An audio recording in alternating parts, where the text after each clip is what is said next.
আসসালামু আলাইকুম সুপ্রিয় শিক্ষার্থীরা, আমাদের আজকের ভিডিওতে আমরা আলোচনা করব রাইট ফর্ম অফ ভার্ব নিয়ে, যেটা 6 থেকে ক্লাস 10 এমনকি এইচএসসি লেভেলেও একটা অত্যন্ত গুরুত্বপূর্ণ টপিক।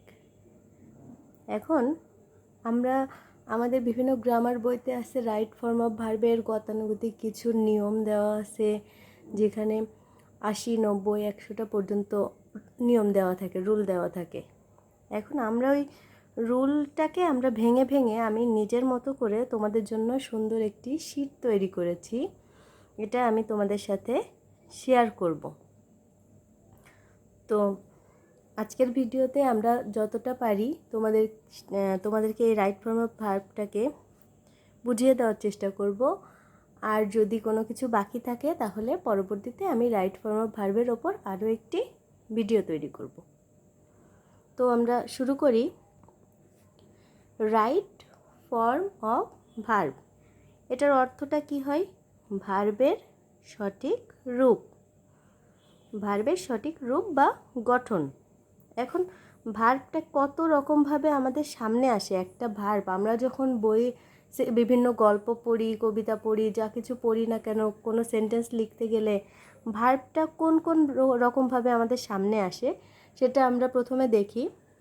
প্রথমে দেখো, ভার্বের প্রেজেন্ট ফর্ম অথবা বেস ফর্ম যেটাকে বলে, বা আরেকটা নাম আছে ভার্ব ওয়ান। এখানে দুইটা উদাহরণ দেওয়া আছে, ইট এবং গো। এই শব্দ দুটি ভার্ব ওয়ানে আছে। এরপর হচ্ছে ভার্বের পাস্ট ফর্ম, যেটাকে আমরা বলি ভার্ব টু। এখন ইটের পাস্ট টেন্স হচ্ছে এট এবং গো এর পাস্ট টেন্স ওয়েন্ট। এরপর হচ্ছে পাস্ট পার্টিসিপল বা ভার্ব থ্রি বা ভি থ্রি যেটা আমরা বলি। তাহলে ইট, এট এবং এর ভার্ব থ্রি হচ্ছে ইটেন, গো, ওয়েন্ট, গান। এরপর আরেকটা ফর্ম আমরা দেখতে পাই জিরান্ড ফর্ম, অর্থাৎ verb one plus ING, verb ওয়ানের সঙ্গে আইএনজি যুক্ত করা। তাহলে ইট হচ্ছে ভার্ব ওয়ান, এটার সাথে আইএনজি যুক্ত করলে হলো ইটিং। গো হচ্ছে ভার্ব ওয়ান, এটার সাথে আইএনজি যুক্ত করলে হয় গোয়িং। এরপর ভার্বের ইনফিনিটিভ ফর্ম, এটা হচ্ছে কেমন দেখতে, টু প্লাস ভার্ব ওয়ান। তাহলে এখানে টু বসালাম এবং ভার্ব ওয়ান কী ছিল, ইটটাকে বসালাম, টু ইট, টু গো। এটা হচ্ছে ভার্বের ইনফিনিটিভ ফর্ম। আমরা এই 5 প্রকারের দেখতে পাই। আর তাছাড়াও ভার্ব আমরা সেন্টেন্স পড়ার ক্ষেত্রে ভার্বের আরও একটি রূপ দেখতে পাই, যে এস অথবা ইএস ফর্ম, যেটাকে আমি লিখেছি এস অথবা ইএস ফর্ম। যেমন ইটের সাথে এস বাই এর যোগ করলে ইটস, গোর সাথে এস বাই এর যোগ করলে হয় গোজ। এটা কখন বসে?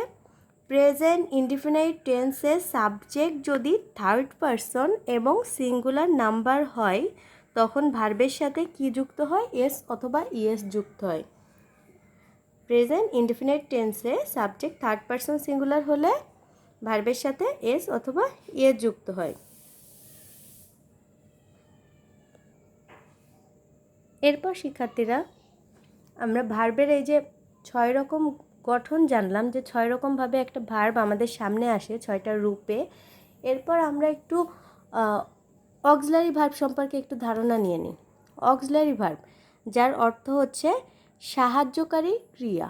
অক্সিলারি ভার্বের অর্থ সাহায্যকারী ক্রিয়া, এবং এটিকে আমরা আর হেল্পিং ভার্ব হিসেবেও চিনি। হেল্পিং ভার্ব যেটা মূল ভার্বের পাশাপাশি বসে মূল ভার্বকে অর্থটা সঠিকভাবে প্রকাশে এবং টেন্স গঠনের ক্ষেত্রে সাহায্য করে থাকে। এখন এই যে অক্সিলারি ভার্বটা আমাদের রাইট ফর্ম অফ ভার্বের একটা অত্যন্ত গুরুত্বপূর্ণ অংশ। এই অক্সিলারি ভার্ব অনুযায়ী হচ্ছে রাইট ফর্ম অফ ভার্বে মূল ভার্বটা পরিবর্তিত হয়ে থাকে।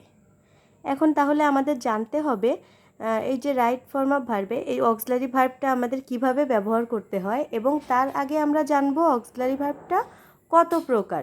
অক্সিলারি ভার্বটা সাধারণত 4 প্রকার হয়ে থাকে। To be verb, to do verb, 1 নম্বরে আছে হচ্ছে টু বি ভার্ব, 2 নম্বরে আছে টু ডু ভার্ব, এবং 3 নম্বরে আছে টু হ্যাভ ভার্ব, 4 নম্বরে আছে মডাল অ্যান্ড সেমি মডাল। তাহলে টু বি ভার্ব কোনগুলো? Am, is, are, was, were, shall be, will be, have been, has been, had been, shall have been, will have been. আর দেখো to do verb কোনগুলো? Do, does এবং did. To have verb কোনগুলো? Have, has, had, shall have, will have. এবং modal এবং আর semi modal কোনগুলো? Can, could, shall, should, will, would, may, might, must, need, dare, use to, ought to, am to, is to, are to, was to, were to, have to, has to, had to. এখন এই যে এতগুলো আমরা auxiliary verb পড়লাম, এর থেকে আমাদের মূলত বেশি কাজে লাগবে টু বি ভার্বের মধ্যে আছে অ্যাম, ইজ, আর, ওয়াজ, ওয়্যার। এই পাঁচটা আমাদের বেশি কাজে লাগে। টু ডু ভার্বের মধ্যে আছে do, does, did. To have ভার্বের মধ্যে হ্যাভ, হ্যাজ, হ্যাড। এবং মডালের মধ্যে can, could, shall, should, will, would, may, might, must, need, dare, use to, এগুলো। তো শিক্ষার্থীরা, আমাদের আজকের ভিডিওতে আমরা form of verb, right form of ভার্বের গঠনটুকু জানলাম, যে ভার্বের কোন কোন ধরন হয় এবং অক্সিলারি ভার্বটা কত প্রকার, কি কি, এগুলো জানলাম। আমাদের পরবর্তী ভিডিওতে আমরা এর অক্সিলারি ভার্বটার নিয়ম অনুযায়ী কিভাবে মেইন ভার্ব বসে সেটা দেখব। সে পর্যন্ত তোমরা ভালো থাকো এবং আমার ভিডিওর সাথেই থাকো।